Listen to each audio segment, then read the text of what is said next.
¿Qué tal, amigos? Muy buenas noches. El Tribunal Constitucional daba ayer un serio varapalo a la conocida como Ley Montoro, a esa ley de racionalización y sostenibilidad de la administración local.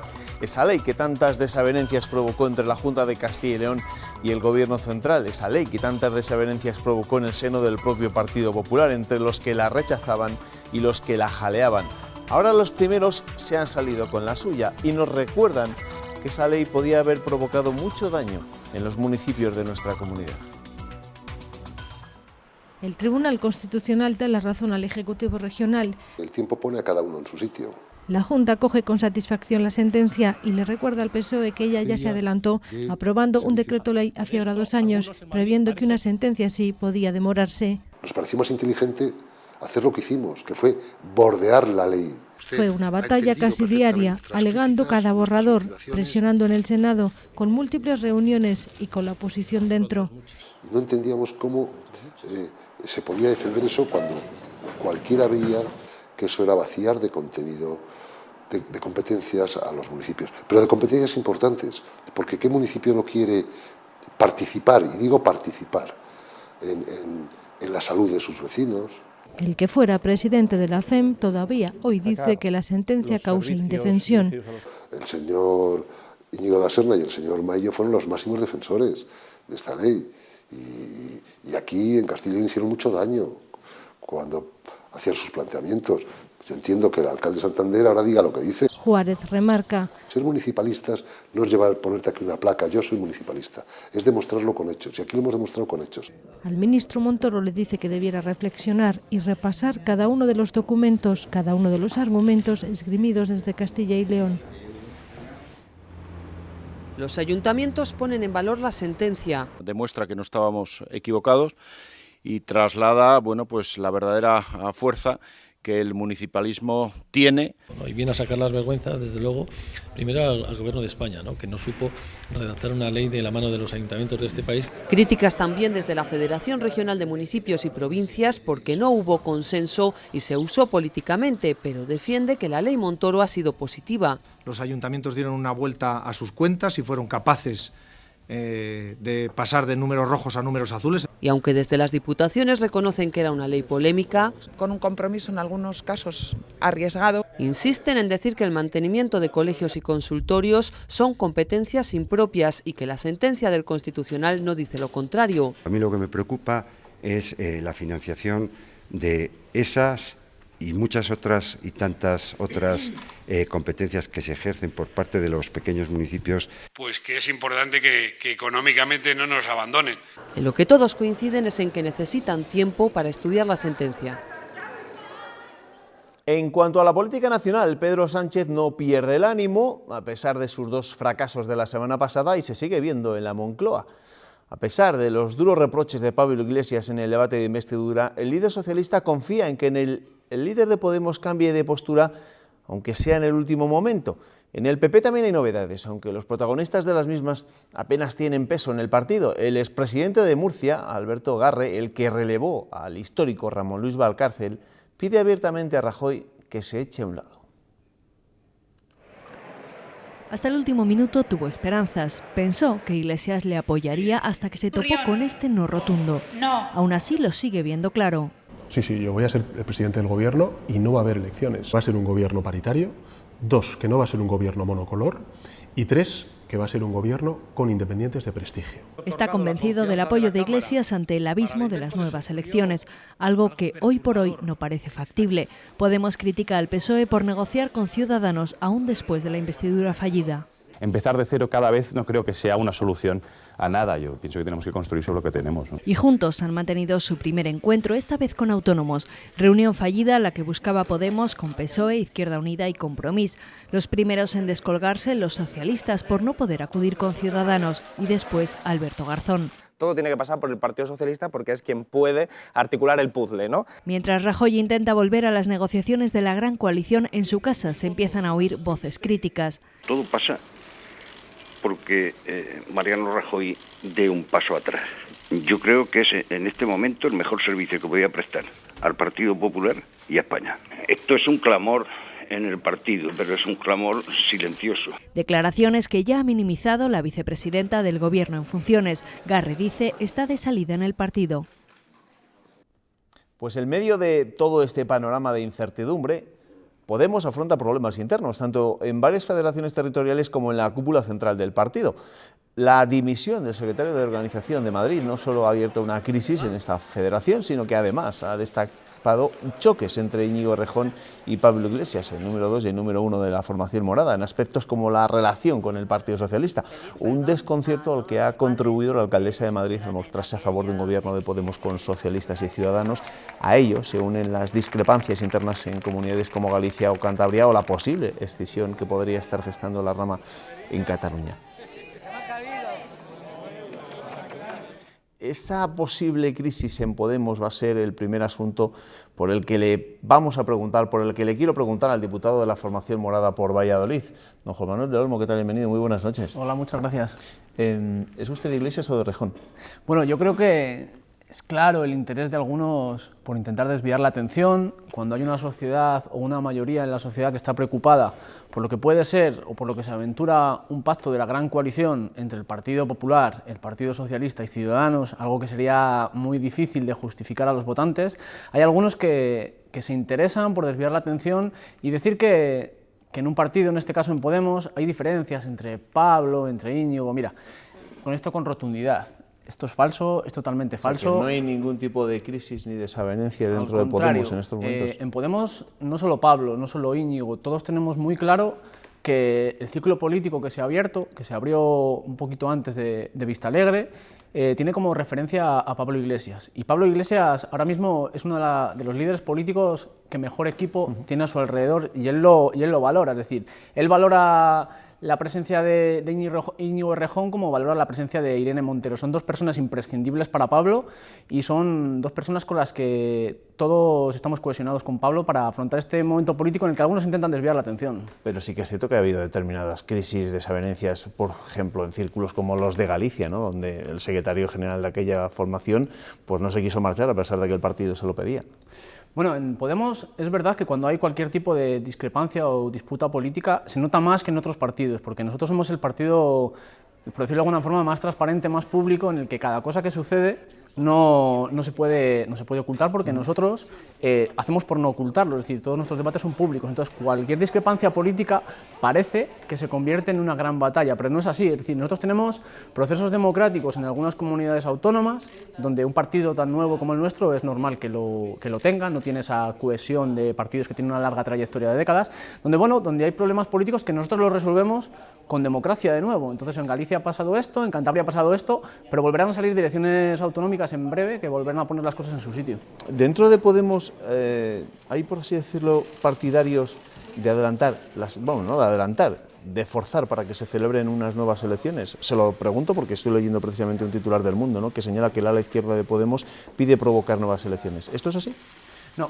Nosotros consideraríamos un fracaso ir a una nueva convocatoria de elecciones. Nosotros le hemos tendido la mano al Partido Socialista y lo vamos a intentar hasta el final para montar un gobierno de cambio y de coalición en este país. Nosotros la última opción son las elecciones. Queremos que haya un gobierno porque los españoles lo votaron así y creo que no se merecen que los partidos políticos no nos pongamos de acuerdo y que vayamos a votar otra vez. Hoy mismo estaba convocada esa reunión entre Podemos, el Partido Socialista, Unidad Popular, Izquierda Unida y Compromís, una reunión que al final no se ha podido celebrar porque ustedes no están de acuerdo en que el PSOE vaya acompañado a esa mesa de Ciudadanos. ¿No les gusta en absoluto ese acuerdo al que ha llegado el PSOE con Ciudadanos? Nosotros le dijimos al Partido Socialista que había la posibilidad de montar un gobierno de 11 millones de votos, un gobierno de coalición y de izquierdas. El Partido Socialista eligió a Ciudadanos. El acuerdo con Ciudadanos a lo que nos lleva es a lo que nosotros no hemos dicho, lo ha dicho Albert Rivera. El acuerdo con Ciudadanos a lo que lleva es a tenderle la mano al Partido Popular, porque las medidas que ponen en ese acuerdo parece que valen para una cosa y para la contraria. Parece que un día Pedro Sánchez dice que el acuerdo deroga la reforma laboral y al día siguiente Albert Rivera dice que no. Entonces, nosotros nos basamos en que el acuerdo es un acuerdo que no centra un programa progresista. ¿Por qué? Porque Albert Rivera lo ha dicho, es un programa diseñado al que pueden acceder los 7 millones de votantes del Partido Popular. No es un acuerdo de progreso. ¿Pero usted cree que todavía es posible un acuerdo del PSOE con Podemos después de lo que escuchamos la semana pasada a Pablo Iglesias, después de lo que dijo sobre el Partido Socialista y lo que cargó contra el Partido Socialista? Parecía que Iglesias no quería para nada un acuerdo de esas características, porque estuvo muy duro, ¿no? A nosotros, a la gente que estamos en política, la sociedad nos pide, la sociedad nos exige y el momento actual nos exige que cada día salgamos a responder a las demandas de los ciudadanos y no tengamos rencores ni estemos pensando en lo que hicimos el día anterior. Nosotros queremos un acuerdo con el Partido Socialista, con Compromís y con Izquierda Unida. Un gobierno que no se base en el acuerdo con Ciudadanos, que por ejemplo lo que hace es hablar. Pedro Sánchez ha dicho que no podemos dejar a los desahuciados en la cuneta. Sin embargo, el acuerdo que tiene con Ciudadanos ya ha quitado de sus propuestas la dación en pago.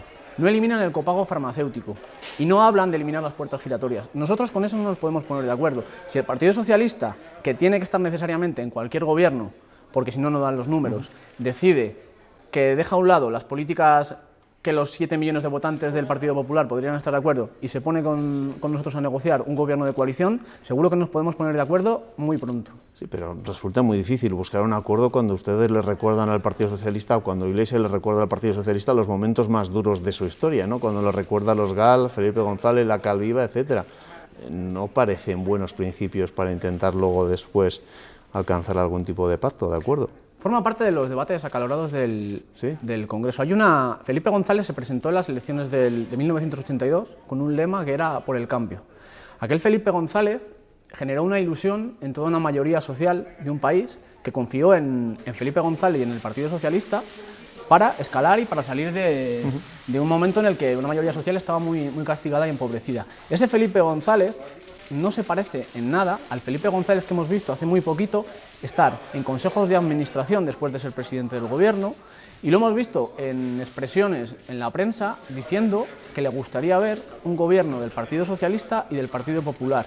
Eso es lo que nosotros le decimos al Partido Socialista, que es el PSOE con el que no podemos pactar. Nosotros queremos al Partido Socialista que vimos en campaña, que diga las cosas y defienda las cosas que decía en campaña, porque entonces con ese Partido Socialista nos vamos a entender sin ningún problema y los votantes del Partido Socialista y los votantes de Podemos van a estar muy contentos y muy satisfechos de un acuerdo así.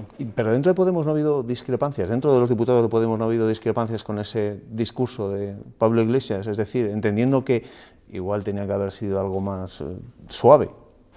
Bueno, yo creo que los debates... Lo digo porque además en las imágenes que hemos visto de televisión se veía la cara de asombro de Íñigo Errejón cuando le escuchaba esas declaraciones. Es una interpretación de que mueve... En Podemos ahora mismo lo que estamos haciendo es compartir diagnóstico, compartir toda la política que estamos haciendo, y en el grupo parlamentario del Congreso de los Diputados lo tenemos todos muy claro y estamos muy firmes, sobre todo con la posición política que tenemos que mantener, que es para la que los ciudadanos nos han votado y no podemos traicionarles. Bueno, yo no sé si alguien sabe lo que va a pasar en este país de aquí hasta el 2 de mayo, que es el margen que tienen los partidos políticos para intentar alcanzar un acuerdo y que no se convoquen las elecciones, unas nuevas elecciones el 26 de junio. Yo creo que en el Partido Socialista están esperando es que ustedes en el último momento, en el último minuto, cambien de opinión y respalden o que den su abstención a ese acuerdo PSOE-Ciudadanos para que al final no siga gobernando en funciones, aunque sean funciones el Partido Popular. ¿Eso se puede producir o lo descarta totalmente? Bueno, nosotros estamos esperando a que Pedro Sánchez tome parte activa, porque parece que después de la sesión de investidura quien lleva los volantes del coche es Rivera, que ya le ha impuesto que el Partido Popular forme parte de la mesa de las negociaciones. Entonces yo creo que Albert Rivera lo que está haciendo es mandar sobre ese acuerdo de PSOE y Ciudadanos, es quien está tomando el protagonismo, y a lo que está llevando es a encerrar a Pedro Sánchez en un laberinto que le está llevando al Partido Popular y a la gran coalición. Nosotros esperamos que Pedro Sánchez vuelva a tomar la iniciativa, que sea crítico con las medidas de Ciudadanos y sobre todo con el acercamiento al PP, se siente con nosotros y podamos formar ese gobierno, porque nosotros ahora mismo es la intención y el objetivo que tenemos. ¿Usted cree que unas nuevas elecciones serían buenas o malas para Podemos? No se puede saber. Yo creo que... No, pero se dice, dicen los, no sé si llamar los tertulianos, los expertos, los sociólogos, que uno de los partidos más beneficiados por esas nuevas elecciones podría ser precisamente Podemos. Nosotros, si hay que ir a unas nuevas elecciones, vamos a salir a defender coherentemente todas las propuestas que tenemos, pero no queremos que haya unas nuevas elecciones. Vamos a esforzarnos, y creo que es en lo que tenemos que estar ahora, son los mensajes que tenemos que trasladar a la sociedad, y es que vamos a darle al PSOE la oportunidad de, junto con Compromís y junto con Izquierda Unida, de ponernos de acuerdo y montar el gobierno que se merece este país. Despéjeme una duda, porque ya me decía usted antes que a pesar de que seguimos sin gobierno, sí que tenemos Congreso de los Diputados, sí que tenemos cámaras parlamentarias y que estas comienzan a trabajar. Hace unos días contábamos que su formación iba a presentar en los próximos días una proposición no de ley pidiendo la desaparición de determinados festejos taurinos que tienen que ver o que consideran que son tortura, y en ellos nos podemos encontrar el toro de la Vega. ¿Esto es así? Nosotros hemos dicho en múltiples ocasiones que estamos en contra del toro de la Vega. En la cuestión concreta que me plantea, que es la propuesta no de ley que tiene que ver con los festejos taurinos, nosotros no tenemos ahora mismo dentro de nuestra agenda de trabajo la elaboración de esa propuesta. Lo que sí conozco es la intención de una plataforma que se va a empezar a poner en contacto con partidos políticos, entre ellos seguramente nosotros, hemos escuchado, para que presentemos esta propuesta, pero en estos momentos ahora mismo no hay ninguna propuesta en este sentido. O sea, que no se va a debatir dentro de unos días en el Congreso, ¿no? Gracias, Juan Manuel del Olmo, diputado de Podemos. Muchas gracias a vosotros. Gracias, buenas noches. Buenas noches. Nosotros tenemos todavía que hablar y mucho de lo que ha sido la actualidad de esta jornada, evidentemente, y leer los titulares de la prensa regional será en nada, en breve, después de la publicidad.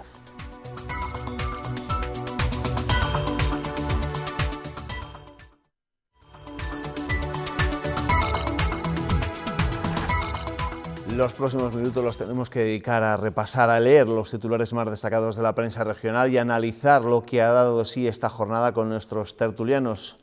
Joaquín Sánchez Torne, ¿qué tal? Bienvenido, muy buenas noches. Buenas noches. Raúl Briongos, ¿qué tal? Bienvenido, muy buenas noches. Muy buenas noches. Bueno, con los periódicos ya saben que viene cada noche Ernesto Escapa. Ernesto, ¿qué tal? Buenas noches. ¿Estás mejor, más recuperado? Sí, ya en proceso de recuperación. Muy bien, tú eres duro.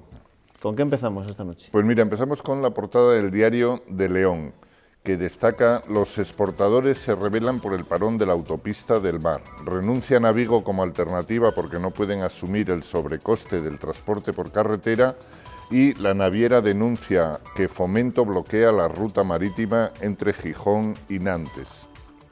Diario de Burgos: la supresión de delitos y menos despidos bajan un 4% los pleitos judiciales. La litigiosidad solo creció en el orden civil. Diario ABC: la Junta cree que el Tribunal Constitucional refuerza su modelo de servicios con los municipios. Se refiere a ese fallo contra la ley Montoro. Contra la ley Montoro de administración local.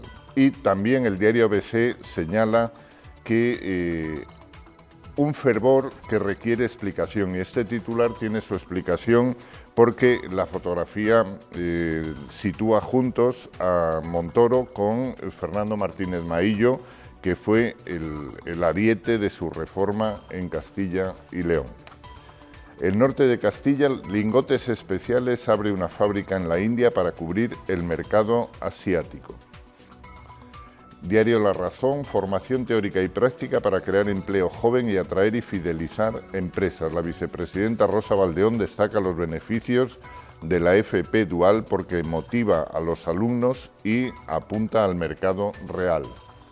La Gaceta de Salamanca titula: la universidad y la Liga de Fútbol Profesional se unen en la difusión del español. El acuerdo pretende desarrollar un modelo similar al de Cambridge con la Premier League. Diario de Ávila: la instalación del acelerador lineal en Ávila sigue en el aire tras la reunión celebrada ayer con el consejero Sáez Aguado. Diario Palentino: el consistorio se compromete a ampliar el pabellón Marta Domínguez. El Día de Valladolid: Valladolid logra reducir, Valladolid se prepara para la Semana Santa con la operación Adoquín, que interviene en varias calles del centro en obras que van a concluir antes de las procesiones. Las procesiones que están, como quien dice, a la vuelta de la esquina. ¿Qué viñeta me traes esta noche? Al cabo de unos días, al final de este mes. Dime. Pues la de Sansón, en el norte de Castilla. Vemos ahí a un ciudadano que dice: bueno, verán, somos europeos. A lo largo de nuestra historia hemos conquistado, sometido, esclavizado, colonizado, diezmado y explotado. ¿Qué esperaban? ¿Qué esperaban? Una pregunta que se hacen seguro que muchos refugiados que provienen o huyen mejor de las guerras que asolan Siria y que se tienen que quedar a las puertas de Europa porque no se les deja entrar.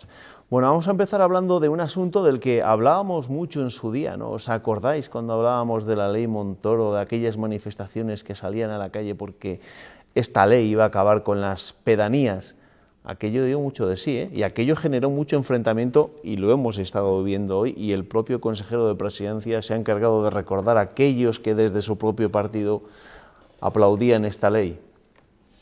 Bueno, la verdad es que es una patada en cierta parte al secretario de Organización del PP, ¿no? A Maillo, sobre todo porque fue el que más defendió la ley Montoro en una comunidad autónoma en la que, si no recuerdo mal, y además Juan Vicente Herrera lo dice muy a menudo, hay 2.248 municipios y, por ejemplo, en la provincia de León, muchísimas, más de un centenar de pedanías, ¿no?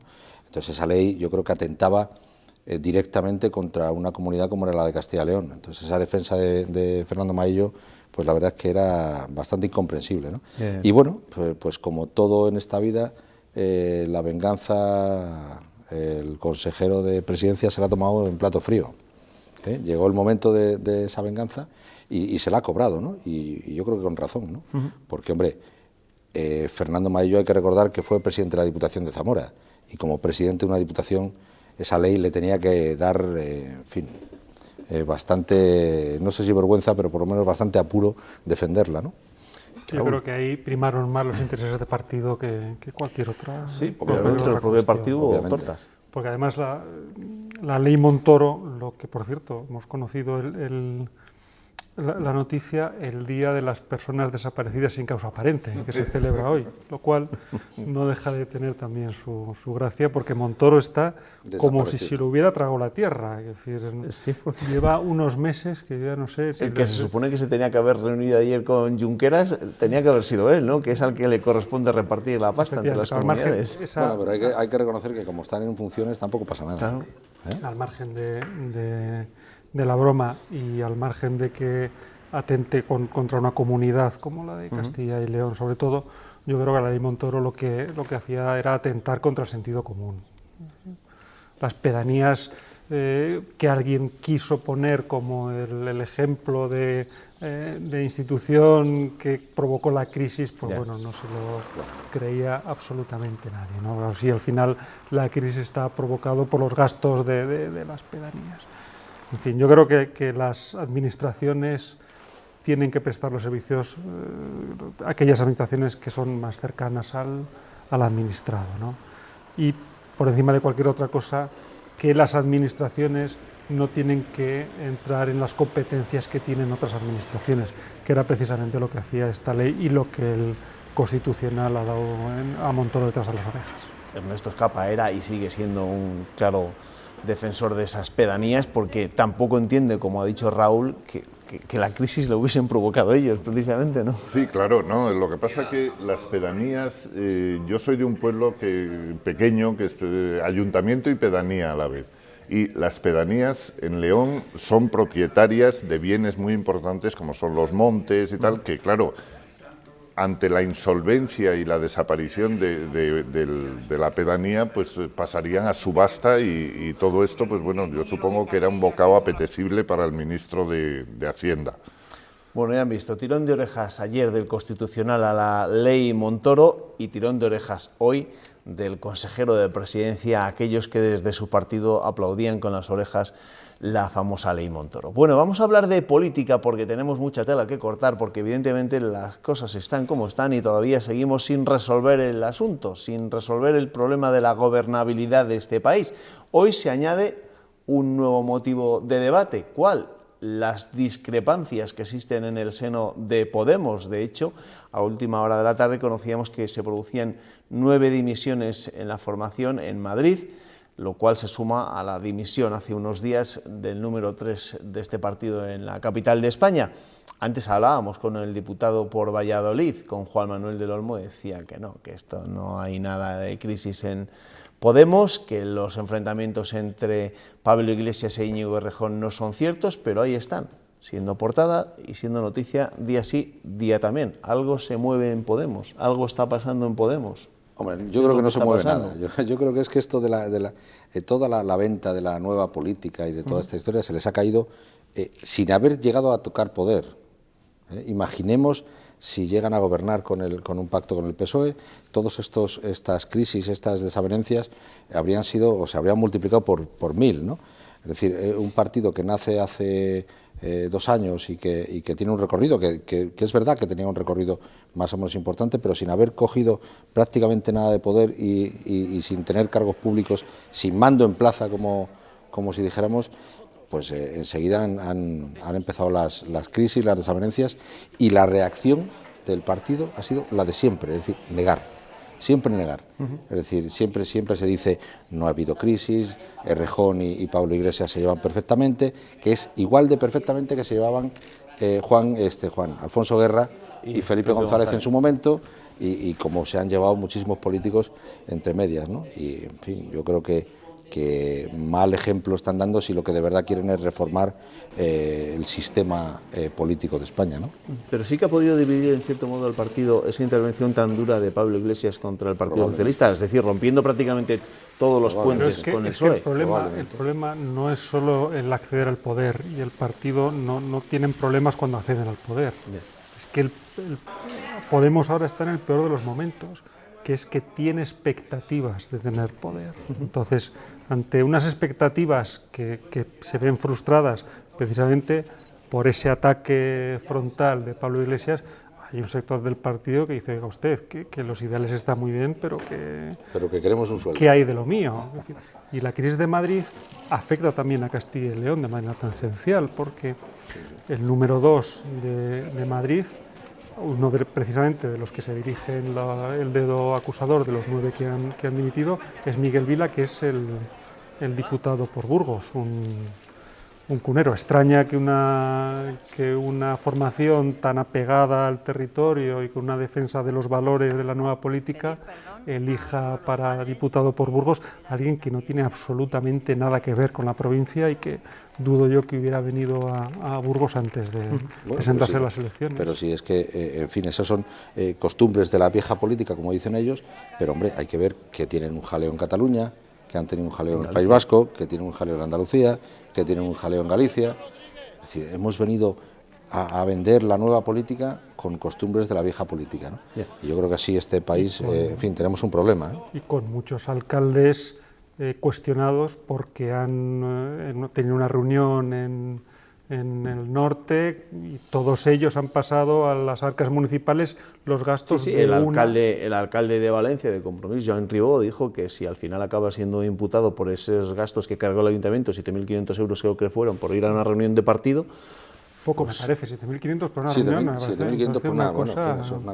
Bueno, pero sí, mira, dijo que dimitiría. El alcalde de Zaragoza llegó a meter 15 euros de un bote de gomina. Acordaros que pasó con otro alcalde. Por eso. Es que la gomina no sé qué tiene para los políticos que les debe de... Pero también nos tenemos que acordar de que la gomina fue hace 15 años o algo así, le costó la carrera política a Mario Melivia, y ahora, 15 años después, viene uno de Podemos y carga 15 euros de un bote de gomina. En fin, no sé si de verdad alguna vez nos acostumbraremos a que la política tiene que ser otra cosa, ¿no?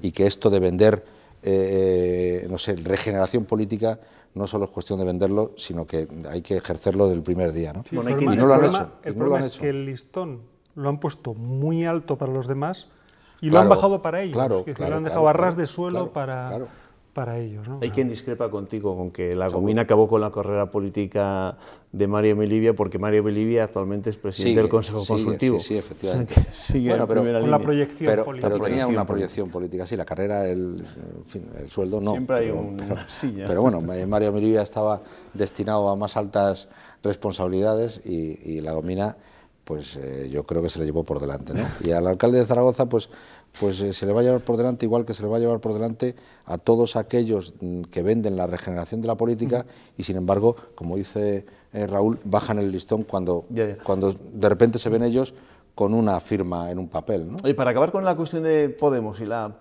presunta crisis en el partido de Pablo Iglesias, también desde el ala izquierda de Podemos parece que son partidarios más de forzar unas nuevas elecciones, ¿no? Antes hablábamos con nuestro entrevistado, con el diputado de Podemos por Valladolid, decía que no, que eso sería un fracaso absolutamente para todos los políticos, pero hay quien en Podemos lo tiene claro, que es ahora o nunca, cuando podemos dar el sorpaso y adelantar al Partido Socialista. El discurso de Pablo Iglesias en la sesión de investidura fue a eso. Claro, es decir, fue meridiano para todo aquel que quisiera escucharlo, porque la alusión a la cal de Felipe González, evidentemente, eso dinamita todos los puentes con el Partido Socialista.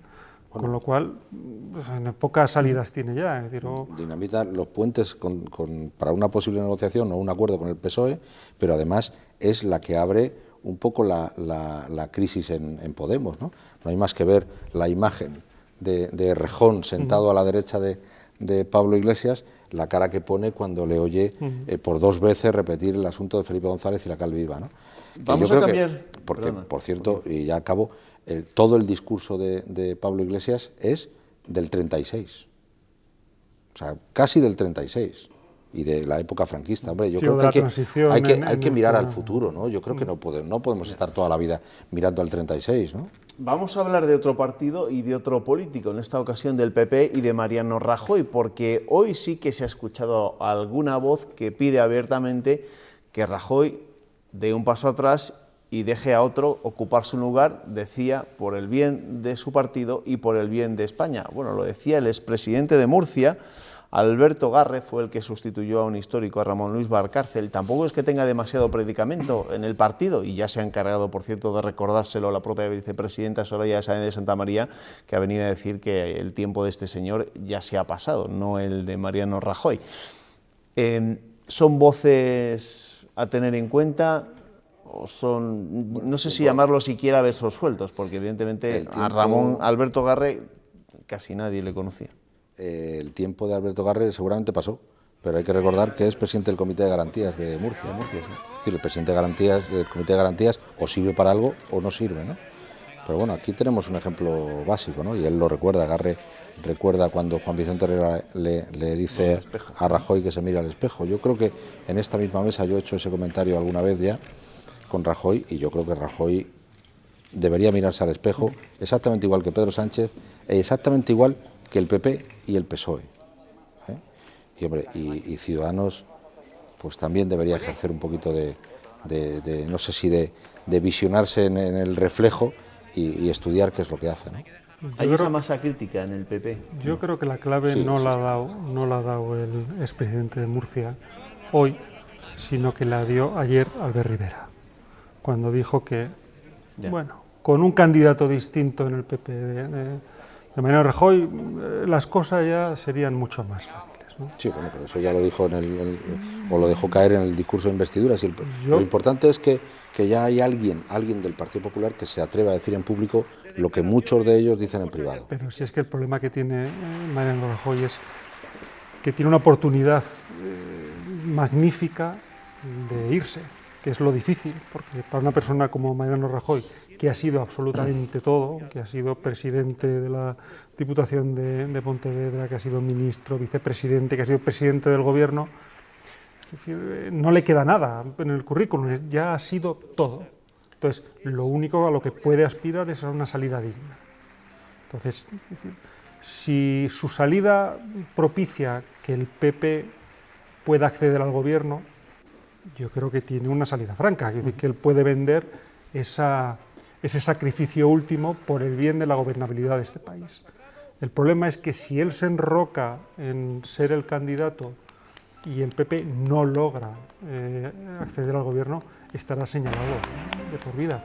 Entonces, si va a la oposición, ¿qué va a aspirar? ¿A ser candidato dentro de otros 4 años o de otros 3 cuando sean elecciones? Yo creo que su intención única ahora mismo es ser candidato en junio. Si se llega a una repetición de las elecciones, ser candidato en junio y se acabó. Pero el escenario de junio no puede ser muy diferente al escenario que hemos tenido. No, pero tú hablas del escenario posterior.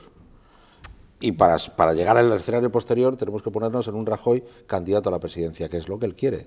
Sí, pero por eso mismo digo que él puede propiciar dar un paso al lado para propiciar que no haya elecciones en junio. Sí. Que es un poco la estrategia que el Partido Popular tendría que seguir. Que en eso estoy absolutamente de acuerdo, sí.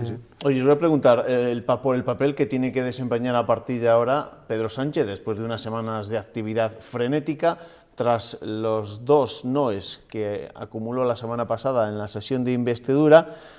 Hoy parece que recuperaba la moral, porque en una entrevista en 4 ha señalado que sí que se ve en la Moncloa. Optimista, ¿cómo era Zapatero? Vamos, optimista recalcitrante, ¿no? Sí, recalcitrante. Hombre, pues no lo sé, porque todo esto es una cuestión de momentos y de rostros, ¿no? O sea, si uno analiza el rostro de Pedro Sánchez al término de la segunda votación del viernes pasado, pues es un rostro de la derrota, ¿no? Pero luego resulta que empiezas a escuchar o a leer análisis de los politólogos, esta palabra maravillosa que nos hemos inventado hace poquito, pues resulta que si escuchas a los politólogos de la izquierda en fin, ha salido fortalecido tremendamente de las 2 votaciones, y si escuchas a los de la derecha ha salido absolutamente derrotado y además en fin, con mucha contestación en el partido. Contestación en el partido seguro que tiene, pero derrotado todo es muy relativo, ¿no? Habría que ver si Rajoy da un paso atrás, qué es lo que ocurriría con Pedro Sánchez.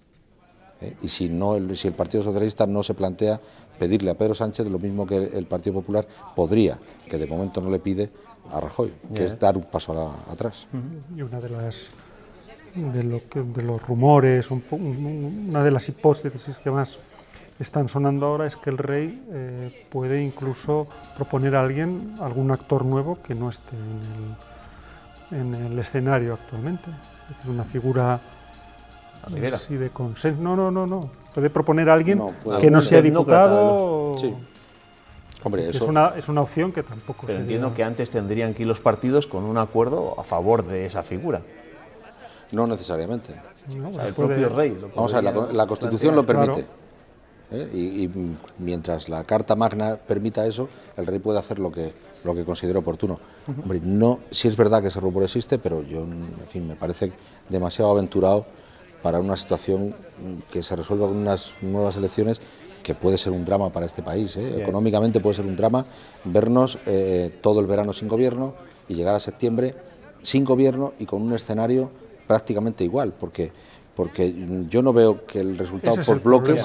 El problema es que las elecciones, por cierto, se van a celebrar en una época en la que muchas ciudades, entre ellas Burgos, están en fiestas. León, fiestas. León y Soria y Segovia. Y muchas en todas. Claro, pero yo lo que iba a decir es, es una cuestión de bloques. Es decir, puede ser que el PP suba votos y los baje Ciudadanos, que lo suba Ciudadanos y lo baje el PP. En el caso del bloque de la izquierda, Podemos puede subir y bajar el PSOE, o al revés, pero la cuestión es que prácticamente los bloques van a quedar igual. Con lo cual nos vemos en septiembre en una situación lo curioso es que los bloques, ¿no?, que nosotros creíamos que eran compactos, ahora ya no lo son. Ya no lo son, sí, efectivamente. Sí. Que es un escenario que también nos ha sorprendido. Es sorprendente, sí. Bueno, pues evidentemente las cosas pueden cambiar de un día para otro y mañana tendremos que seguir pendientes de novedades, de posibles reuniones, posibles acercamientos entre unos y otros, aunque la situación no parece demasiado fácil y todo se complica a medida que pasa el tiempo. En fin, ya veremos qué es lo que ocurre. Ya saben que tenemos hasta el 2 de mayo, que esa es la fecha tope en la que se tienen que convocar, si no hay ningún tipo de acuerdo, nuevas elecciones que se celebran, como bien recordaba Raúl, el 26 de junio. Se celebrarían el 26 de junio, fiesta en un montón de sitios. A ver si vas a dejar de tomarte el vermú por ir a votar. Muchos igual no lo iban a hacer. Se tarda 5 minutos, pero habrá que empujar a la gente. Sí, si llegamos a ese momento habrá que empujarles a votar. Hombre. Pero a la hora de buscar interventores... Claro, ahí está. Estoy de vacaciones, que no tengo tiempo. En fin, vamos a hablar de otro asunto también muy serio, ¿no? El exdirigente de Etarra, Miguel Carrera Sarobe, se ha negado este miércoles a declarar ante el juez sobre su implicación en el atentado contra la Casa Cuartel de Burgos. Fue el 29 de julio de 2009. Carrera Sarobe llegó ayer a nuestro país desde Francia a petición del juez Andreu. El etarra, que ha sido devuelto a prisión, fue condenado a perpetuidad por la justicia gala por el asesinato de un policía francés. Hasta el momento se trata de la última víctima mortal de la banda terrorista. Los dos estabais en Burgos, ¿no?, en esa época. Sí. se fue el atentado. Al final nos viene a la memoria una imagen de estas características, que además fue una de las primeras imágenes más impactantes de nuestro primer año de vida. Después os recordaremos que hemos cumplido 7 años. Sí, luego aquello pudo ser una tragedia absoluta, ¿no? Porque, si no recuerdo mal, había 144 personas en ese edificio esa noche. Yo recuerdo que esa madrugada, nada más oír el pepinazo, me acerqué por allí. Yo nunca, al ver lo que había, pensé que iba a saldarse sin ninguna víctima. No, imposible. No, eso pareció un milagro. Yo estaba convencido de que había decenas de fallecidos, porque claro, la imagen con esa fachada de la casa cuartel y todo el esqueleto, todas las viviendas, era dantesco. Ahí vemos las imágenes, el coche ardiendo, la furgoneta y el que olor a explotó. quemado, recuerdo. Sí, el olor a quemado, cristales por absolutamente todas partes. Yo recuerdo, hay una cosa que a mí se me quedó grabada, porque yo iba esa noche con una cámara que teníamos pequeñita y joder, de repente yo quería hacer unas fotografías y me vi metido justo en el socavón de la furgoneta, sin saberlo, joder. La Policía Nacional o quien estuviera por allí, que no recuerdo si era la Nacional o la local o la Guardia Civil, me pidieron que saliera de allí y tal, y yo no sabía exactamente por qué, y resulta que estaba metido en el socavón donde había explosionado la furgoneta, ¿no? Y la verdad es que es impresionante que no hubiera víctimas mortales, ¿no? El próximo 29 de julio se cumplen, por tanto, 7 años de ese atentado terrorista que un milagro evitó que se produjera esa noche de verano, una auténtica tragedia en la capital burgalesa. Y mañana estaremos muy pendientes de León, porque mañana a las 11, creo, ¿no?, que es cuando se conoce la sentencia definitiva, es decir, cuando se conocen las penas a las acusadas por el crimen de Isabel Carrasco, a las 3 acusadas. Yo ¿Haces de pitoniso o no? Auguro sorpresas. ¿Sí? Sí. ¿En qué sentido? Hombre, vamos a ver, yo creo que sorpresa en el caso de Montserrat y de Triana, la madre y la hija, no ha lugar, ¿no? Pero en el caso de Raquel, yo creo que va a haber sorpresa. Solo lo creo. Lo dejas ahí. Solo lo creo. Porque, en fin, el auto del juez en el que deja en libertad provisional a la policía local, a Raquel Gago, puede indicar, pistas, ¿no? Sí, yo he hablado con algunos juristas y dicen que puede abrir alguna puerta a que pueda ser una sentencia menos entre comillas, cruel de los 15 años que pedía el fiscal. Y, en fin, quizá no se la llegue a condenar por asesinato, por encubrimiento. Hombre, obviamente si la pena se rebaja es porque no se considera colaboradora necesaria. Colaboradora necesaria. Y quizás solo encubridora o... Entonces, hombre, ya veremos. Yo el auto no lo he leído, pero el hecho de que esté en libertad ya da pistas, ¿no? Cuando el jurado la considera culpable y el juez la deja en libertad, por cierto, con la indignación de la acusación particular, y, pues, hombre, con una fianza de 30.000 euros. 30.000 euros, sí. Hombre, pues ya veremos, ¿no? Pues en todo caso va a acabar en el Tribunal Superior de Justicia y posteriormente en el Supremo. O sea, de eso creo que no hay duda ninguna. Bueno, pues mañana saldremos de dudas, aunque, como recuerda Joaquín, después habrá recursos oportunos a tribunales superiores. Gracias a los dos.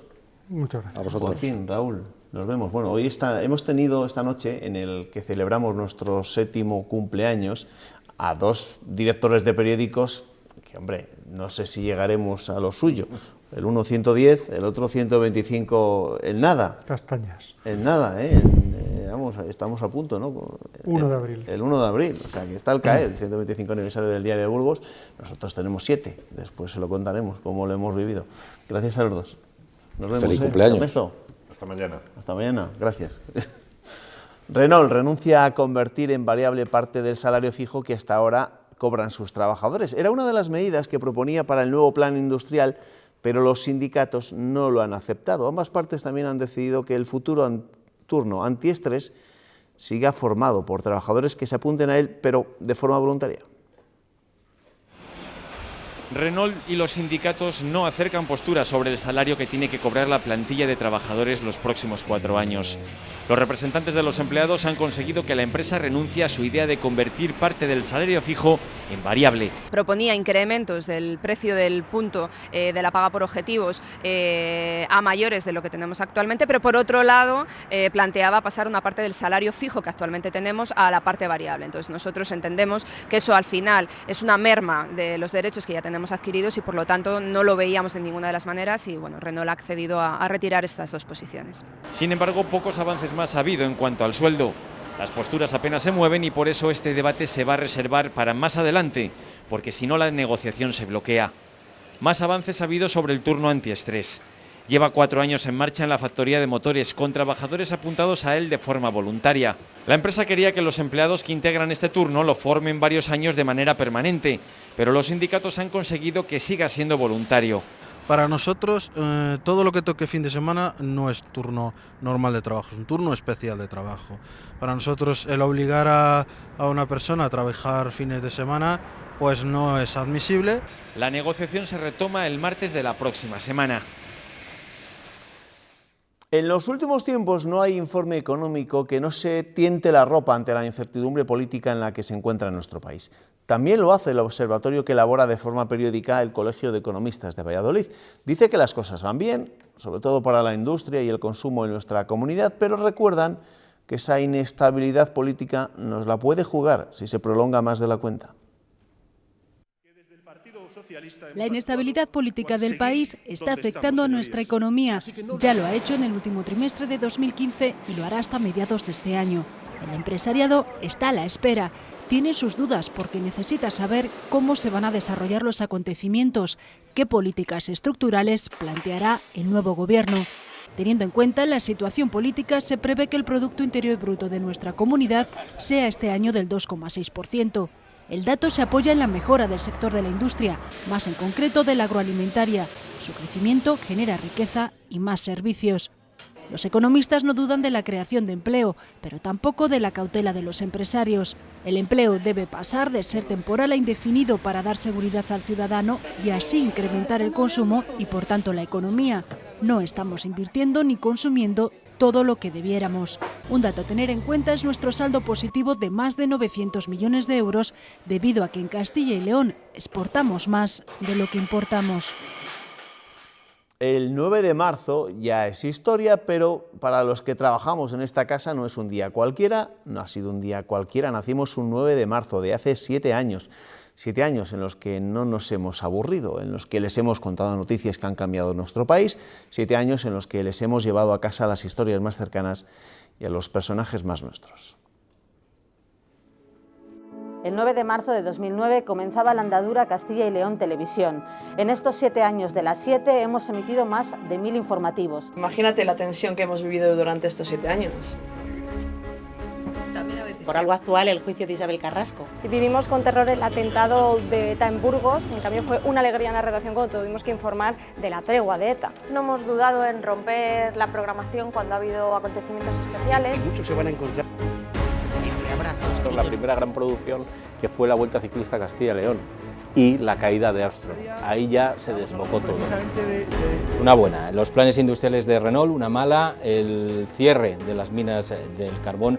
El incendio de Campofrío fue una de las cosas más difíciles de grabar porque tienes la responsabilidad de enseñarle a toda la comunidad lo que está sufriendo la ciudad de Burgos. Siempre hemos querido hacer la información cercana a la gente. Gracias a tener un equipo de reporteros en todas las provincias. Ese gol de Iniesta que nos hizo campeones del mundo. Poder contar con un producto estrella como la Liga de Campeones durante 3 temporadas. Muchas noticias culturales. Han salido muchos ilustres de la comunidad, entre ellos Miguel Delibes. Podemos ser el altavoz de muchas personas o muchos colectivos que sin los medios de comunicación o la televisión pues no tendrían visibilidad. Cuando la sociedad europea se dio cuenta de que realmente estamos viviendo una crisis humanitaria de gran calibre. Elecciones en Estados Unidos, todos los atentados de París. Habemus Papa. Ni en 7 años ni nunca pensé que íbamos a dar la dimisión de un papa. Pues imagínate la intensidad con hasta 12 citas electorales y con un relevo en la jefatura del Estado. Ese día hubo un gran despliegue de RTVC. Y ahora estamos viendo una situación tanto en el Parlamento de Castilla y León como en el Parlamento Nacional que no tiene nada que ver. Esto de aquí a una semana nos hemos olvidado de ello. Y como decía el maestro Iñaki Gabilondo, este domingo vamos a jugar el partido del siglo de esta semana. Levantándonos todos los días para contarle a la gente la actualidad de Castilla y León. Esto es solo el principio de todo lo que nos queda por contarles. Pues nada, espero que nos sigan soportando al menos otros 7 años más. Les dejo con Andrés Gómez y las previsiones meteorológicas. Recuerden que desde las 7:30 de la mañana Pilar Ruiz nos contará cómo se despierta este jueves Castilla y León. Que descansen.